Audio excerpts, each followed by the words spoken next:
अगर हिम्मत कर सकते हो तो करो, और चलना है तो चलो मेरे साथ बनारस की जेल में।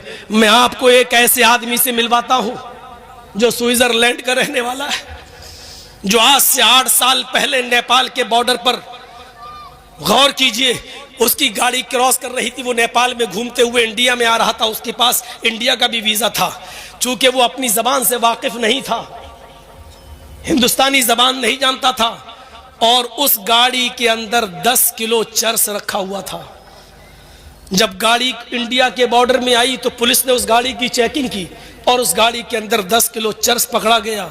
चूंकि ये जबान से वाकिफ नहीं था, हिंदी जानता नहीं था, इसलिए सारे मुसाफिरों ने इसी का नाम लगा दिया और उसको पकड़कर महाराजगंज की जेल में ले जाया गया। उसको बंद कर दिया गया, अंडर कस्टडी ट्रायल चला और उसको 10 साल की सजा सुना दी गई। 4 साल वो महाराजगंज की जेल में रहा, उसके बाद वहां से ट्रांसफर करके बनारस की सेंट्रल जेल में भेज दिया गया। इत्तेफाक देखिए, अल्लाह को शायद ऐसे लोगों से मुझे मिलवाना था। नमाज की ड्यूटी जेलर ने हमको दे दी कि आप पढ़ाइए, उसमें भी फितना और फसाद चला। कुछ ऊंची टोपी वाले कहने लगे हम इनके पीछे नमाज नहीं पढ़ेंगे। जेलर ने कहा हम तुम्हारा मौलवी कहां से लेके आए, जो है वही पढ़ाएगा, पढ़ना हो पढ़ो, नहीं तो अपने कमरे में पढ़ो। बहुत कुछ होता है, बहरहाल वो सारी बातें यहाँ बताने की जरूरत नहीं। 4 साल से वो इस जेल में है, उसका साबिका हमसे पढ़ा। इस 8 साल की मुद्दत में उसने पूरा कुरान पढ़ लिया। इस 8 साल की मुद्दत में उसने इंग्लिश में उसका ट्रांसलेट पढ़ा। इस 8 साल की मुद्दत में उसने हर जुमरात और सोमवार का रोजा रखना शुरू किया। वो आदमी इतना मजबूत ईमान वाला, मैंने हिंदुस्तान के अंदर, पूरे इंडिया के अंदर इतनी जगहों पर मैंने घूमा है, मैंने ऐसा मजबूत ईमान नहीं देखा। वो हमसे कहता था कि यार मौलाना है आप, है? हमने जी क्या हुआ, तुम 3-4 महीने में घबरा रहे हो, यहां आना जरूरी था तुम्हारा, है? मैंने कहा चुप। कहा नहीं, अल्लाह तुमको लेके आया, तुमको ये देखना था, तुमको यहां से सीखना था। हमने कहा मुझे मेरे जिस दुश्मन ने यहां तक पहुंचाया है उसको भी यहां आकर पता चलना चाहिए कि बीवी बच्चों से दूर रहने का अंजाम क्या होता है और क्या महसूस होता है। नहीं, तुम ऐसा नहीं करेगा, माफ कर दे उसको, माफ कर दे। मैंने कहा कि तुम्हें जिस पुलिस वाले ने अंदर डाला तुम माफ करोगे? 8 साल से पड़े हो। कहता हम तो पहले ही दिन माफ कर दिया, हम पहले ही दिन माफ कर दिया। हमने ऐसा मजबूत ईमान वाला नहीं देखा। जब मुझे बेल की खुशखबरी मिली, जब मैंने फ़ोन किया, वहाँ से 2 नंबर पे फ़ोन कर सकते थे। अब जब से अखिलेश की सरकार आई थी तो उसने 2 नंबर चालू करवा दिए थे कि कैदी जो है बंदी 2 नंबर पे बात कर सकता है 5 मिनट। तो जब मैंने अपने वकील से बात की तो उसने कहा मुबारक हो आपकी बेल हो गई। तो सबसे पहले मैंने उसी को बताया जुमे के दिन कि मेरी बेल हो गई। उसने कहा क्यों बताता है, क्यों बोलता है, हमको भी मत बताओ। क्यों? अरे जेल में नजर लग जाता है। अपनी भाषा में बोल रहा है, उर्दू सीखा, हिंदी सीखा। मैंने कहा यार इस आदमी से मैं मिलने जरूर आऊंगा। मैं शनिचर को जेल से रिहा हुआ और जुमा मैंने कहीं नहीं पढ़ाया जानबूझकर, क्योंकि जहां पढ़ाता वहां भीड़ हम संभाल नहीं पाते।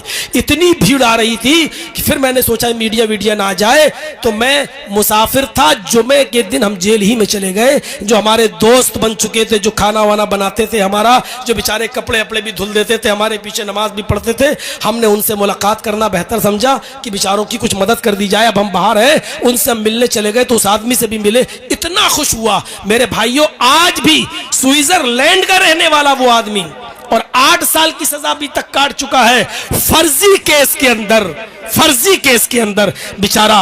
लेकिन ईमान उसका इतना मजबूत है कि आज भी वही कहता है कि मेरा यहां आना जरूरी था, तुम्हारा भी आना जरूरी था। जितना दाना पानी लिखा था वो तुम्हें मिलेगा। यहां से जो सीख के जा रहे हो वो लोगों को बताओ कि क्या होता है, और यहां बंदियों की, कैदियों की के लिए कुछ करो। मेरे प्यारे साथियों, मौलाना अबुल कलाम आजाद की जिंदगी से सबक हासिल कीजिए। अल्लामा इब्न तैमिया ने जेल की सलाखों में रहकर 35 जिल्दों में फतावा इब्न तैमिया जेल के अंदर ही लिख डाली है मेरे भाइयों।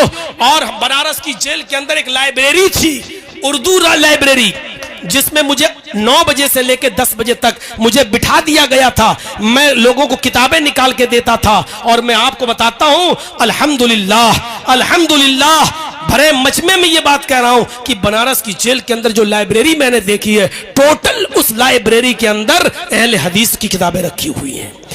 कहां से आई, किसने दी, मैंने बहुत पता लगाने की कोशिश की, लेकिन मैं मायूस रहा, नहीं पता चल सका।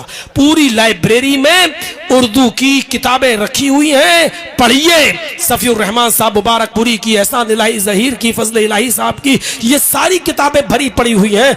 लोग माशाल्लाह पढ़ भी रहे हैं। अगर किसी के बीवी बच्चे ना हो तो जेल से ज्यादा सुकून की जगह तो कोई है ही नहीं।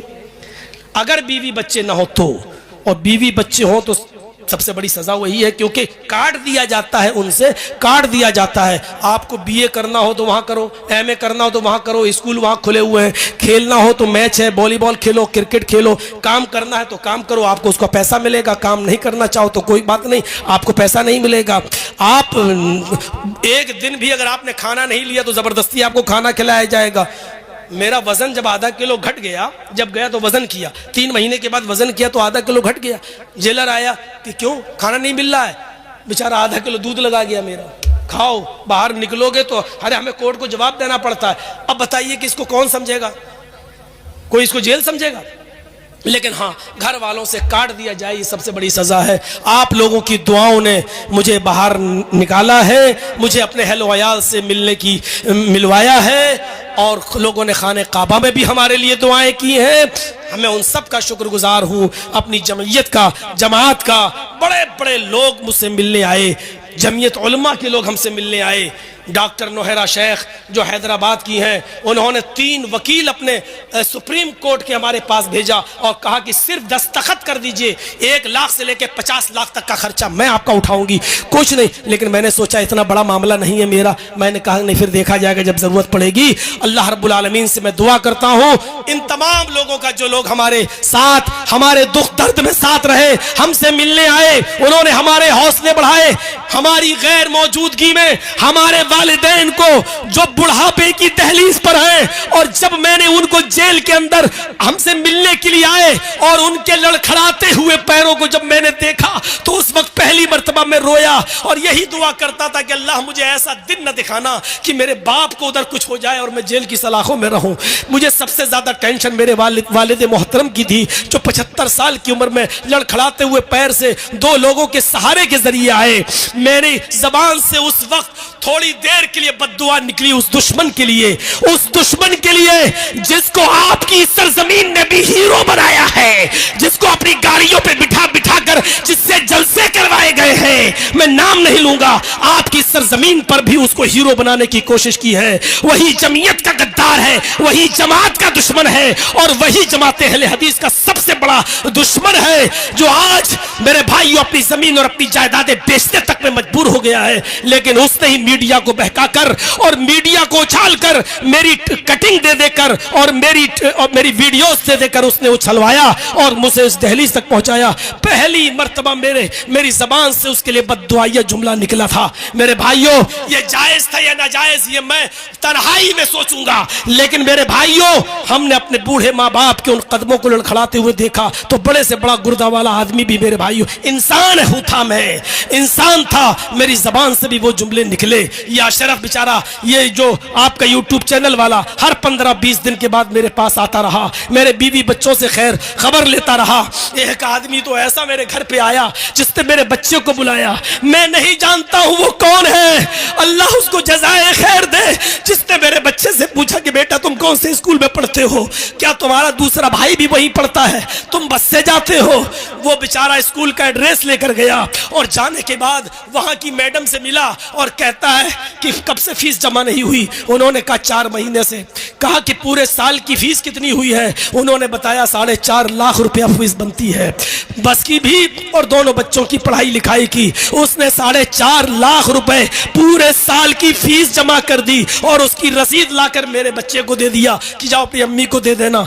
मेरा बेटा उसका मोबाइल नंबर पूछता रहा, उसका फोन नंबर जानने की कोशिश करता रहा, लेकिन उसने कुछ नहीं बताया और कहा जाकर कह देना कि बस हमने अल्लाह के लिए काम किया है, और वो चला गया। मेरे इस कैसेट और इस तकरीर के जरिए अगर उस तक मेरी खबर पहुंच जाए तो तुमने मेरी गैर मौजूदगी में मेरे लिए जो सहारा बने हो, अल्लाह तुम्हें तुम्हारे कारोबार में दिन दूनी और रात चौगनी तरक्की अता फरमाए।